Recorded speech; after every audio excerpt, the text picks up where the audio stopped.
J'ai interrogé l'IA pour savoir ce que saint Augustin aurait fait de nos jours. Eh bien, si saint Augustin vivait en France aujourd'hui, il serait un prédicateur infatigable. Il aurait mêlé tradition et modernité pour évangéliser une France marquée par la sécularisation, le relativisme et une profonde quête de sens. Homme de son temps, il aurait également utilisé à la fois les canaux classiques, donc l'église, les conférences, l'université, et les nouveaux moyens de communication, les réseaux sociaux, les vidéos, les podcasts, les débats télévisés. Voici ce qu'il aurait probablement dit et fait pour toucher les Français d'aujourd'hui. Premièrement, un retour à la quête de vérité, un appel à l'intelligence et au cœur. Saint Augustin, qui était un philosophe et théologien, aurait sûrement appelé les Français à ne pas se contenter d'un scepticisme mou ou d'un relativisme facile. Il les inviterait à interroger profondément leur existence, en posant notamment les grandes questions qui ont toujours habité l'homme.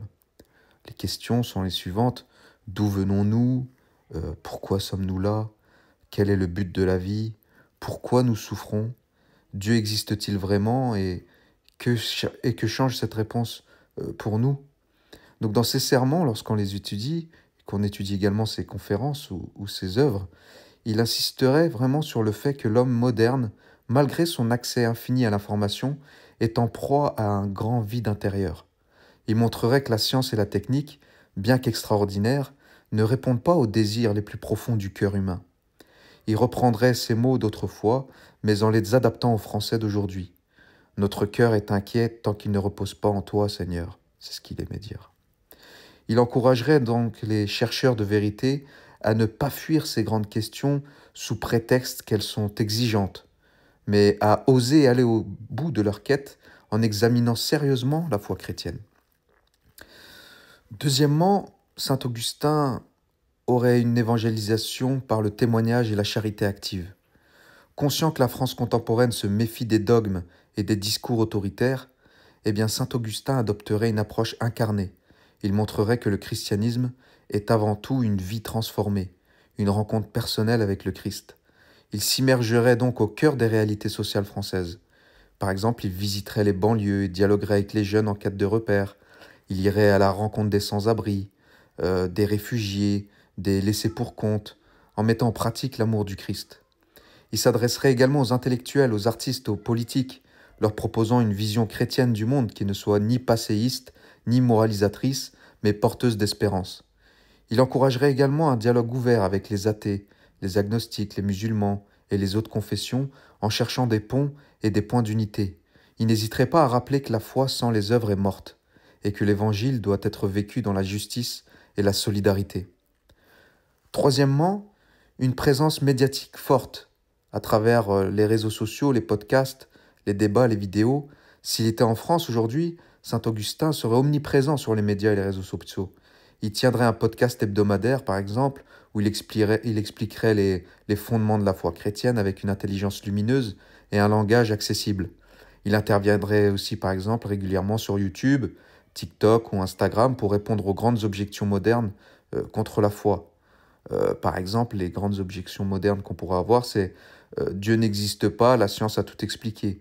Eh bien, la réponse de saint Augustin serait la suivante. Oui, la science explique le comment, mais pas le pourquoi.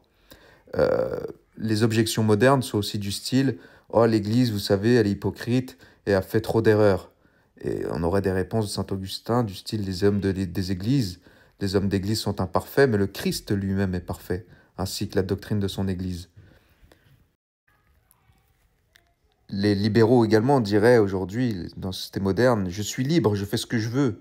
Sûrement que la réponse de saint Augustin serait la suivante: «La vraie liberté, c'est d'aimer ce qui est bon et d'aimer ce qui est vrai». Il participerait également à des débats télévisés, des émissions grand public, démontrant que la foi chrétienne, eh bien, n'est pas une pensée du passé, mais une réponse vivante aux défis contemporains. Et il serait également axé, en fait, sur un renouveau de la prière et de la vie intérieure. Saint Augustin mettrait un point d'honneur à rappeler aux chrétiens de France que l'évangélisation commence par une vie intérieure profonde. Il encouragerait le retour à la prière, à la lecture de la Sainte Bible et à l'adoration eucharistique. Dans un monde où tout va vite et où l'homme est constamment distrait par son téléphone et son travail, il inviterait à retrouver le silence et l'intériorité. Il rappellerait que la vraie révolution commence dans le cœur. Ne va pas au dehors, rentre en toi-même, au cœur de l'homme habite la vérité. C'est une citation de lui-même.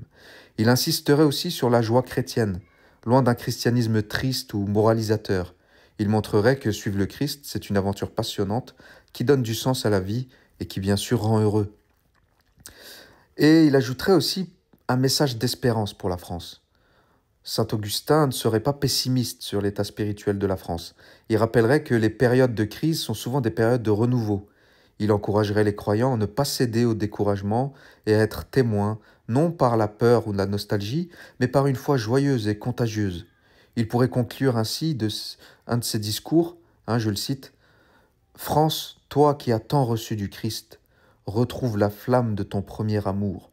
Ne crains pas d'ouvrir ton cœur à celui qui t'a aimé le premier, car il est toujours là et il t'attend. » Avec une telle approche, je pense vraiment que Saint Augustin toucherait des millions de personnes, croyants ou non croyants, et apporterait un souffle nouveau à l'évangélisation de la France moderne. Grâce à Dieu, nous avons quand même de bons prêtres qui sont sur cette voie-là, des gens laïcs, des laïcs également, qui sont également sur cette voie, qui pratiquent, qui mettent en pratique ces conseils, et ce qui frappe l'esprit d'ailleurs, et ce qu'auraient forcément appliqué les saints de nos jours. À très bientôt les amis.